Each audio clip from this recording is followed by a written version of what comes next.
ನೋಡೋಣ, ನನಗೆ ಮಾಹಿತಿನೇ ಇಲ್ಲ. ಒಂದ್ ನಿಮಿಷ, ಎಲ್ಲಿ ತಡಿಯಪ್ಪ, ಒಂದ್ ನಿಮಿಷ. ಪಕ್ಷ ಯಾರ ಸ್ವಂತ ಆಸ್ತಿನೋ ಅಲ್ಲ. ನಾನು ಹೇಳೋದು, ಅಲ್ಲಿ ಒಂದು ಭಾರತೀಯ ಜನತಾ ಪಾರ್ಟಿ ಸಿಸ್ಟಮ್ ಇದೆ. ಮಂಡಲ ಅಧ್ಯಕ್ಷರು, ಜಿಲ್ಲಾಧ್ಯಕ್ಷರು, ಜಿಲ್ಲಾ ಪ್ರಧಾನ ಕಾರ್ಯದರ್ಶಿಗಳು ಮತ್ತು ಆ ಕ್ಷೇತ್ರದಲ್ಲಿ ಶಾಸಕರಾಗಿ ಸಚಿವರಾಗಿದ್ದಂಥ ಎಸ್ ಎ ರವೀಂದ್ರನಾಥ್ ಮತ್ತು ಲೋಕಿಕಿರಣ್ ಎಲ್ಲರೂ ಇದ್ರು. ಅವ್ರ ಗಮನಕ್ಕೆ ತಂದು ಹೋಗ್ಬೇಕಾಯ್ತು. ಹಾಗಾಗಿ ನಮಗೇನು ಅದ್ರ ವಿರುದ್ಧ ಇಲ್ಲ. ಯಾವ ಹಂತದಲ್ಲಿ FIR ಆಗಿದೆ, ಅವರು ಒಂದು ಸಿಸ್ಟಮ್ ಒಳಗೆ ಹೋಗ್ಬೇಕಾಯ್ತು ಅಂತ ನಮ್ಮೊಂದು ಅಪೇಕ್ಷೆ. ನಾನು ಅವ್ರ ವಿರುದ್ಧ ಮಾತಾಡ್ತಾ ಇಲ್ಲ. ನೋಡೋಣ, ನನಗೆ ಮಾಹಿತಿನೇ ಇಲ್ಲ. ಮಾಹಿತಿ ಇಲ್ಲ ಹೆಂಗೆ ಹೇಳ್ಬೇಕಾಗತ್ತಾನು? ನೋಡೋಣ, ಆ ಮಾತು ಸಾಮನೆ ನನ್ನ ಬಾಯಿಂದ ಯಾಕೆ ಎಲ್ಲವೂ ನೀನು ವಿವಾದಾತ್ಮಕ ಹೇಳಿಕೆಯನ್ನು ಕೊಡಿಸಿದ್ರೆ ಮಾಧ್ಯಮ ಸ್ನೇಹಿತರು. ನೋಡೋಣ, ಈಗ ಮಾಧ್ಯಮದಲ್ಲಿ ಇವತ್ತು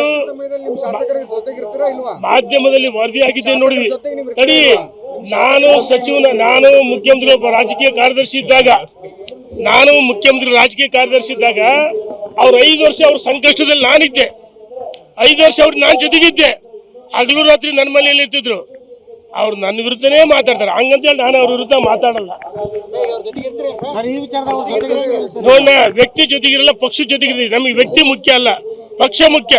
ಇಲ್ಲಿ ಯಾರು ದೊಡ್ಡವರಲ್ಲ. ನನಗೇನ ಗೊತ್ತು. ನೀವ್ಯಾಕೆ ನನ್ನ ಬಾಯಿಂದ ಎಲ್ಲವೂ ಹೇಳ್ಸೋ ಪ್ರಯತ್ನ ಮಾಡ್ತೀರಿ?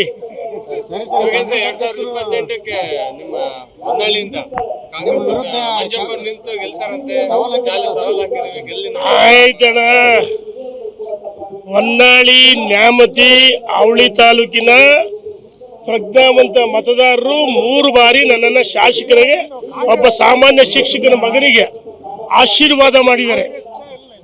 3 ಬಾರಿ ಆಶೀರ್ವಾದ ಮಾಡಿದ್ದಾರೆ. ನಾನು ಸೋತದ್ದು ತಪ್ಪು ನಿರ್ಧಾರಗಳಿಂದ.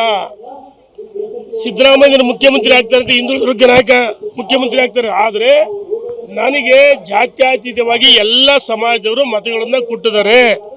ನಾನು ಜಾತಿವಾದಿ ಅಲ್ಲ, ಜಾತ್ಯತೀತ ಒಬ್ಬ ಕಾರ್ಯಕರ್ತ.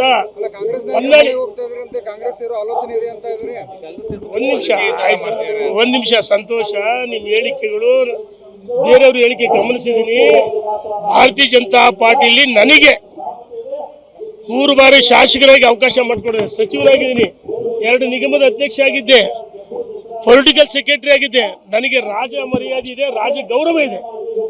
ನಾನು ಮುಖ್ಯಮಂತ್ರಿ ಭೇಟಿ ಮಾಡಿದ್ದು ಅಥವಾ ಉಪಮುಖ್ಯಮಂತ್ರಿ ಭೇಟಿ ಮಾಡಿದ್ದು, ಜಿಲ್ಲಾ ಉಸ್ತುವಾರಿ ಸಚಿವರು ಭೇಟಿ ಮಾಡಿದ್ದು, ಮಧು ಬಂಗಾರಪ್ಪ ಭೇಟಿ ಮಾಡಿದ್ದು ನನ್ನ ಸ್ವಾರ್ಥ ಏನೂ ಇಲ್ಲ.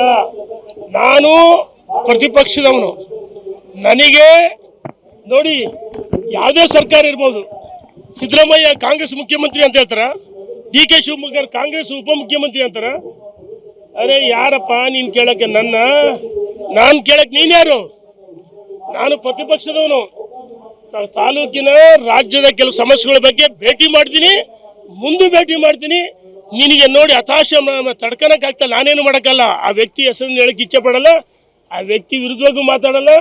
ಜನ ಯಾವ ಸಂದರ್ಭ, ಹೊನ್ನಾಳಿ, ನ್ಯಾಮತಿ, ಅವಳಿ ತಾಲೂಕಿನ ಪ್ರಜ್ಞಾವಂತ ಮತದಾರರು ಯಾರು ನನ್ನ ಬಗ್ಗೆ ಅಗ್ರವಾಗಿ ಮಾತಾಡ್ತಾರೆ. ಒಂದ್ಸರಿ ಅವನು ಅಂತಾರೆ, ಇವನು ಅಂತಾರೆ. ಆದರೆ ನನ್ನ ಬಾಯಲ್ಲಿ ಆ ಶಬ್ದ ಬರಲ್ಲ. ನನಗೆ ಸಂಸ್ಕಾರ, ಸಂಸ್ಕೃತಿ ಇದೆ. ನೀನು ಗುಂಡಾಗಿರಿ ಯಾರು ಮಾಡ್ತಾರೆ, ಯಾರು ಗುಂಡಾಗಿರಿ ಮಾಡಿದ್ರು ಅವ್ರ ವಿರುದ್ಧವಾಗಿ ತೊಡೆ ತಟ್ಟಿ ನಾನು ನಿಲ್ತೀನಿ. ಅಮಾಯಕ ಜನರ ರಕ್ಷಣೆಗೆ ನಾನು ಅದೀನಿ. ನನ್ನನ್ನು ಕೇಳೋಕ್ಕೆ ಯಾರು ನಿಮ್ಗೆ ಅಧಿಕಾರನೇ ಇಲ್ಲ.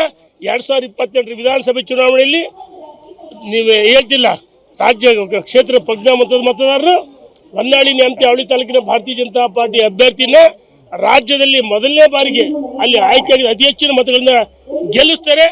ನಾನು ಅಂದ್ರೆ ನಾನು ಅಂತ ಹೇಳಲ್ಲ, ಕ್ಷೇತ್ರ ಜನ ಯಾರು ಮಾತಾಡ್ತಾರೆ, ಯಾರು ಬಾಯಲ್ಲಿ ಕೆಟ್ಟ ಶಬ್ದಗಳು ಬರ್ತವೆ, ಕೆಲವ್ರ ಮೇಲೆ ಗುಂಡಾಗಿರಿ ಮಾಡ್ತಾರೆ, ಅವರಿಗೆ ತಕ್ಕ ಉತ್ತರವನ್ನು ಕೊಡ್ತಾರೆ ಅಂತ ಹೇಳಿ ಇಚ್ಛೆ ಪಡ್ತೀನಿ. ಧನ್ಯವಾದಗಳು.